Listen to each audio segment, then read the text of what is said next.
Hello Year 4, this is Miss Swire for your third English lesson of this week.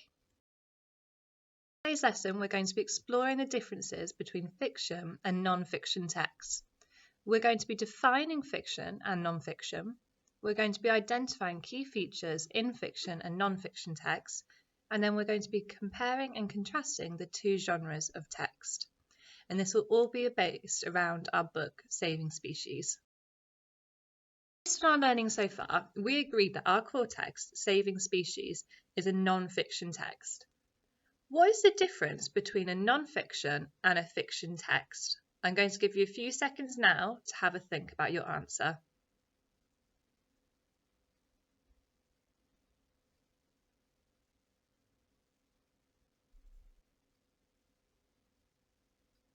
Fantastic. So a non-fiction text is used to inform the reader. It is based on real-life events and often contains facts and information.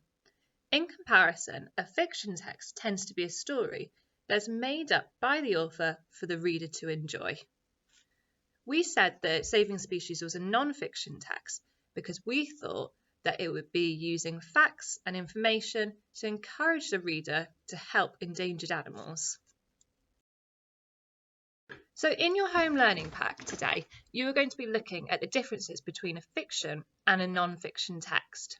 So I know at school we tend to use a Venn diagram to help us think of the key characteristics of each text and similarities between the two as well.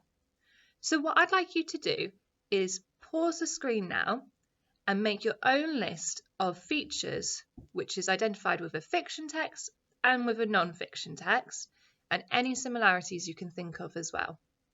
When you are ready, I want you to press play, and then I'm going to go through some of these features for you together. So pause the video now. Okay, so let's have a little think about some of the features of a non-fiction text. In my Venn diagram, this is going to go in the circle which has the heading non-fiction. So a non-fiction text might contain a glossary. It's often written to inform the reader, so we thought about Saving Species and how this might be written to help inform the reader about endangered animals. It may contain photographs. It may have an index for the reader to find the page that they need. It may contain diagrams to inform the reader of key information. And it may have main ideas in each section. In the fiction section, it may be a text which is based on fantasy. Fiction is often written to entertain the reader. It is meant for the reader to enjoy. Fiction texts frequently have dialogue. Now, if you remember back to autumn term, we did a lot on dialogue in our book, The Boy, the Mole, the Fox and the Hare. And this was all about two characters who would be speaking together. Fiction books often have a theme. They often have a plot, a story which it is based on. And it often contains illustrations and has lots of characters within it as well. In the middle of my Venn diagram is going to be similarities between a fiction and a non-fiction text.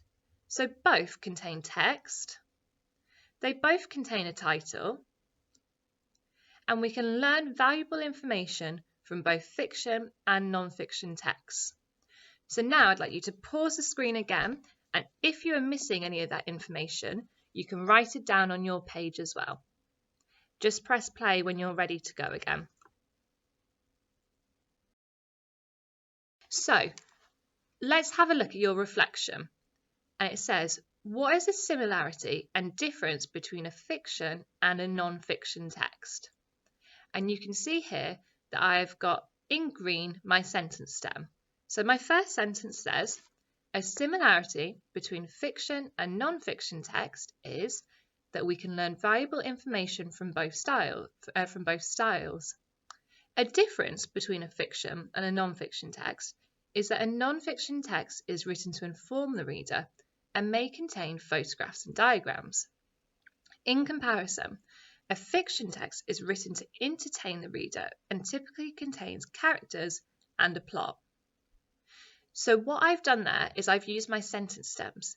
Now what I've done in my second sentence there, I've done my main part and then I've used in comparison as a connective to build on my answer a little bit.